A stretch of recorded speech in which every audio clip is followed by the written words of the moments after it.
On to the big story on the show, the growing anti-establishment trend in India's neighbourhood. Sri Lankans elected Anura Kumara Disenchanted because he represented an anti-establishment choice. This follows what happened in Bangladesh on the 5th of August when Sheikh Hasina's 15-year reign came to an abrupt end. The same script is now playing out in Pakistan with sea of Imran Khan's supporters seeking his release. In all these situations, it's the interplay of anti-incumbency with the popular desire for change and economic conditions that disproportionately hurt the poor that was evident. Fractured polity added to the anti-establishment mood. As economic situation remains grim, as in the case of Sri Lanka, Pakistan and Bangladesh, India must brace for volatile electorates as public disenchantment is likely to stay. Before we go ahead, listen in to what Dr. Jaishankar had to say about these grim realities in the neighbourhood.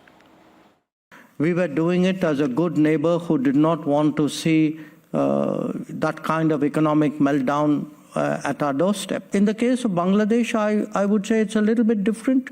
What we have done over the last, particularly over the last decade, is to do projects of various kinds which have been good for both of us.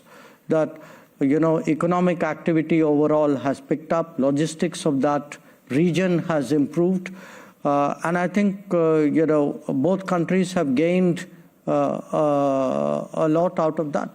So I would urge you not to be deterministic about it. It's not as though India is seeking to control every political move of every neighbor. That's not how it works. That's just not how it works, actually.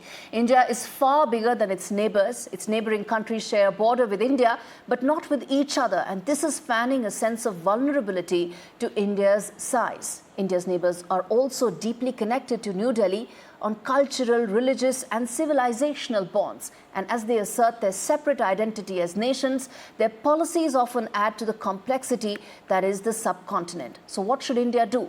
New Delhi's approach should be to continue the engagement, whether it's on bilateral trade, whether it's on aid or grants, or whether it's the people-to-people connect. As the size of the Indian economy grows to 7 trillion, possibly 10 trillion in coming years, the size of all these engagement options will also grow significantly. But till then, as these smaller neighbours that surround India, they assert their separate identity and position, India will do well to help address the public disenchantment that is the root cause of the anger that we saw in the last couple of months.